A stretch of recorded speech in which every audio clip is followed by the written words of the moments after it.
to another episode of the Self-Development Tactics Podcast. Today, something very, very, very, very interesting in and of itself, and how I found it, quote unquote found it, and many more of these things.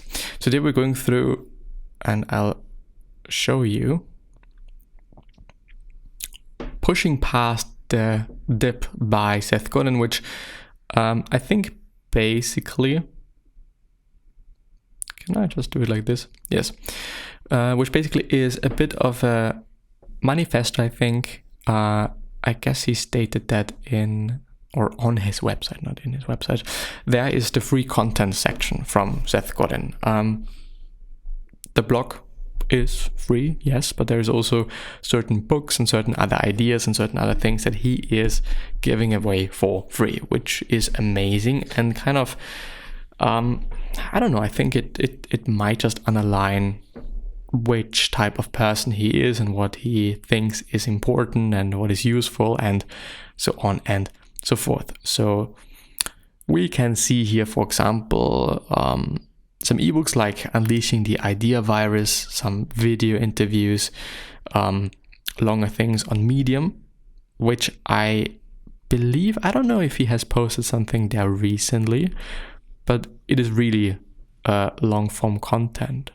Yes, 2021 was the last one, apparently February 23rd. So I don't want to say it is outdated. It is still, probably useful knowledge and useful things to go through. But still, then you have Your Turn, a manifesto from my book. We Are All Artists Now, Brainwashed 7 Ways to Reinvent Yourself.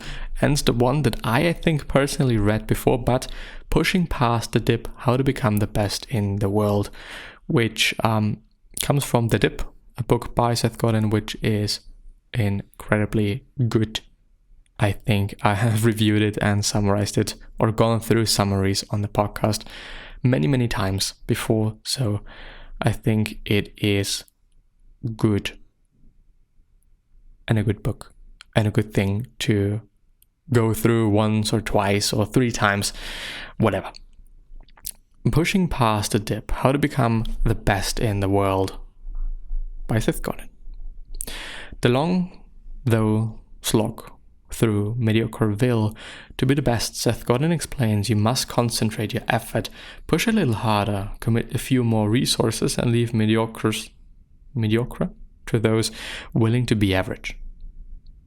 And there it is, the book. How to Become the Best in the World by Seth Godin. Can I push next there? Oh, it's even a PDF. Or it is only a PDF and the one before was just something? Or is it the same? I'm just going through this, I don't know. The relentless rush to be mediocre.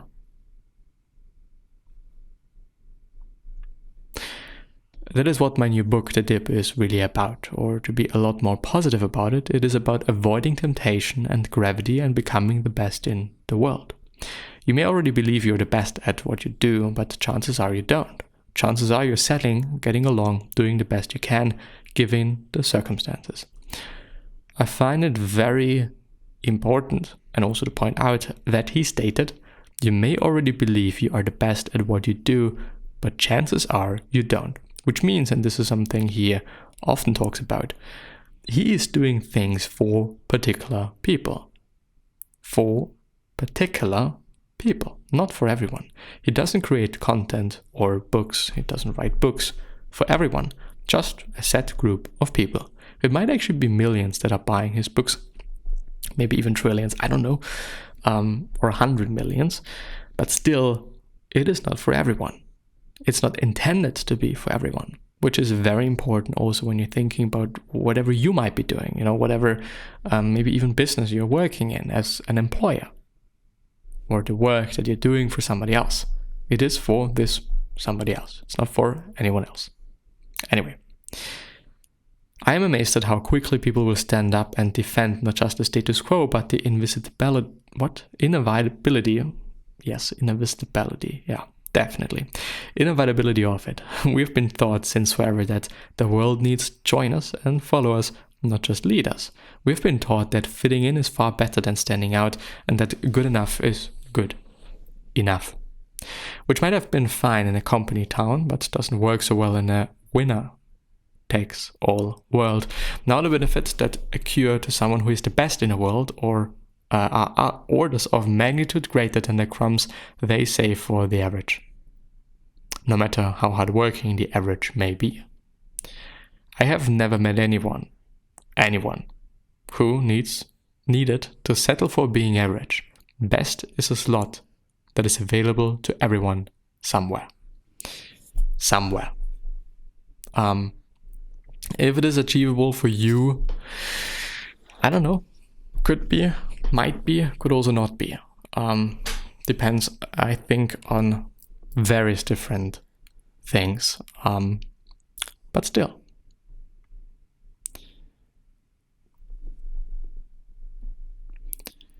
I wrote this change this manifesto for you because without even meeting you, I'm sure that if you understood what was at stake, you would quit.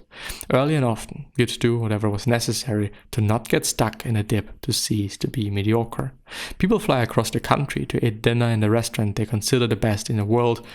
HR exes open up their budgets to meet the salary demands of employees. They discover the best in the world. Voters wait in line to vote for a candidate that truly excites them, that they believe in one who is the best in the world. Our culture celebrates superstars. We reward the product or the song or the organization or the employee that is number one. The rewards are heavily skewed, so much so that it is typical for number one to get 10 times the benefit of number 10. And 100 times the benefit of number 100. Being the best in the world is a serious advantage when it's time to think about marketing.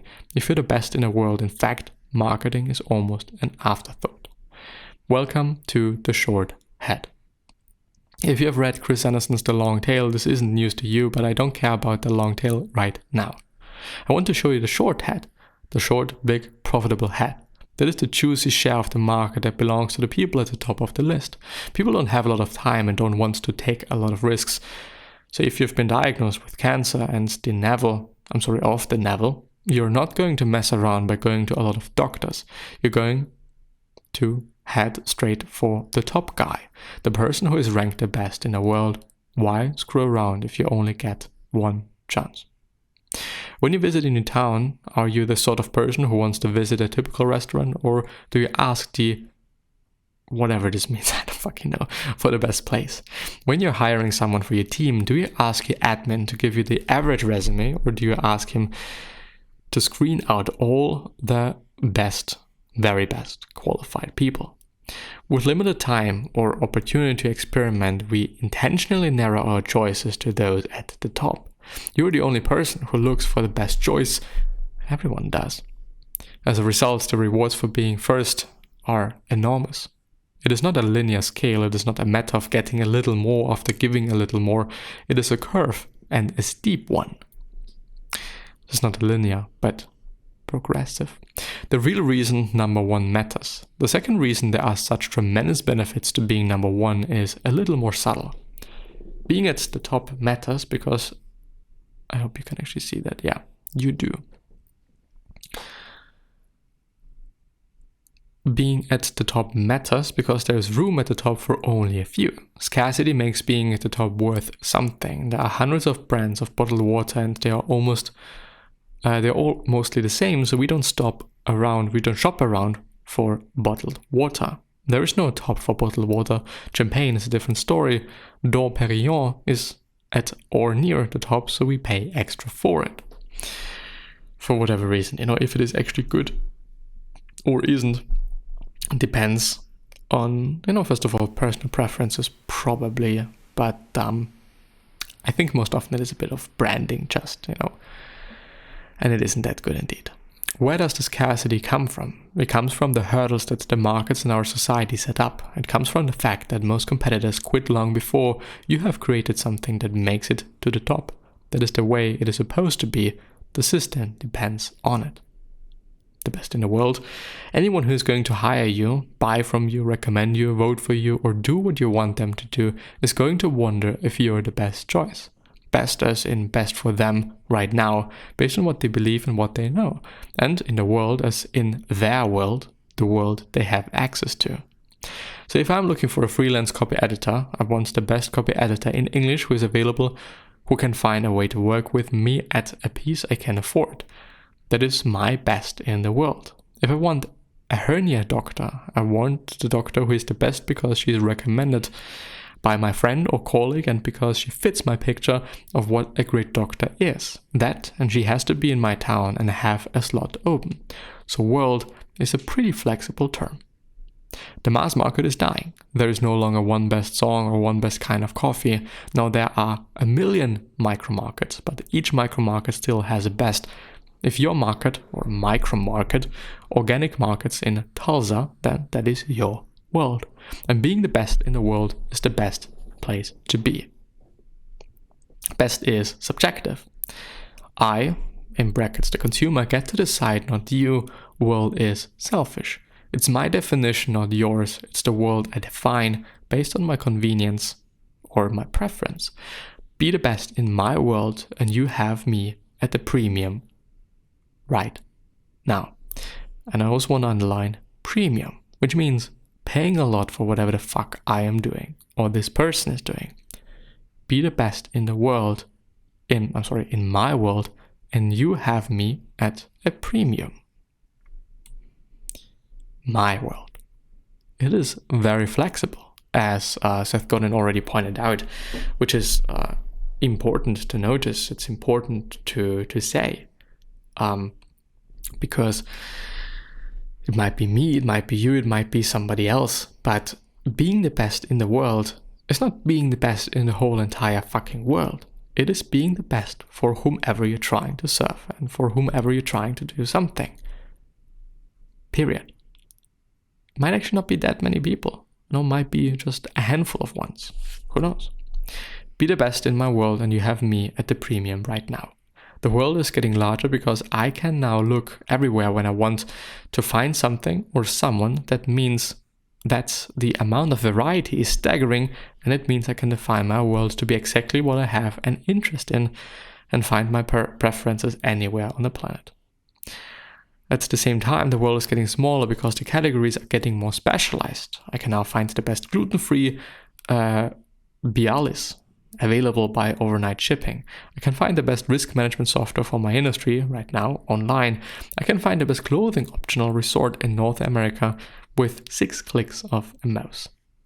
So while it is important, more important than ever to be the best in the world, it is also easier. If you pick the right thing and do it all the way, more places to win and the stakes are higher too. So, it is at this point that the masses rise up as one and start talking about how obvious this all is. Of course I want to be number one, they cry. But they really don't. You really don't. Sure, conceptually it makes sense to be the best in the world, and if the best in the world fairy came down and blessed you, well, that would be great. But if you're already trying everything you can think of to be the best in the world, you're already working as many hours as you can, you have already borrowed all the money you can, you have already tried everything you can. It's just not that easy, is it? Thinking about the dip. The reason that being the best in the world is worth so much is that few can do it. Scarcity carries a premium. The dip is the long slog between starting and mastery. A long slog that's actually a shortcut because it gets you where you want to go faster than any other path. The dip is a combination of bureaucracy and busy work you must deal with in order to get certified in scuba diving. The dip is the difference between the easy beginner technique and the more useful expert approach in skiing or fashion design. The dip is a long stretch between beginner's luck and real accomplishment. The dip is the set of artificial screens set up to keep people like you out. If you took organic chemistry in college, you've experienced the dip. Academia doesn't want too many unmotivated people to attempt medical school, so they set up a screen. Organic chemistry is the killer class, the screen that separates the doctors from the psychologists, If you can't handle organic chemistry well, then you can't go to med school. Scarcity, as we've seen, is the secret to value. If there weren't a dip, there'd be no scarcity. At the beginning, when you announce that you are pre-med, you get all sorts of positive feedback and support. Your grandmother can't believe her good fortune, but soon the incredible grind of organic chemistry kicks in and you realize you are doomed. At trade shows, you see dozens of companies trying to break into an industry. They have invested time and money to build a product, create a marketing organization, and rent booth space, all in an attempt to break into a lucrative market. A year later, most of them don't run. They are gone, unable to get through the dip. The same thing happens to people who dream of the untold riches and power that accrue to the CEO of Fortune 500 company. Private jets, fancy country clubs, unchecked decisions-making power. Who wouldn't want to live like modern-day royalty? Of course, if you look at the resume of a typical CEO, you'll see that he endured a 25-year dip before landing the job. For a quarter of a century, he needed to suck it up, keep his head down, and do what he was told. He needed to hit his number, work long hours than everyone else, and kiss up to his boss of the moment. Day in and day out, year after year. It is easy to be a CEO. What is hard is getting there. There is a huge dip along the way. If it was easy, there'd be too many people vying for the job, and the CEOs couldn't get paid as much, could they? Scarcity, as we have seen, is the secret to value. If there weren't a dip, and there'd be no scarcity. Successful people don't just ride out the dip. They don't just buckle down and survive. No, they lean into the dip. They push harder, changing the rules as they go. Just because you know you're in the dip doesn't mean you have to happily live with it. Dips don't last quite as long when you whittle at them. So here's the big idea. The way you become the best in the world is by quitting the stuff where you can't be the best. That leaves you the resources to invest in getting through the dip. It's that simple. Quit the dead ends and invest in the dips. Blog every day for 3 years until your blog is number 1 in its field. Give up your social life for a year until you make editor of the law review. Last 6 seconds longer on every single exercise in the gym until your abs actually start to grow. Can you do everything? Of course not. Breadth isn't the point. The point is that in a world of infinite choice, in a world where the best in the world is worth more every single day, the only chance you've got is to find a dip and embrace it. Realize that it's actually your best ally. The harder it is to get through, the better your chance of being the only one to go through it or get through it. Sticking with something just so you can be mediocre at it doesn't make a lot of sense to me. Being average is for losers. And with that being said, I'm willing to end the episode here and hopefully see you soon. So, bye-bye.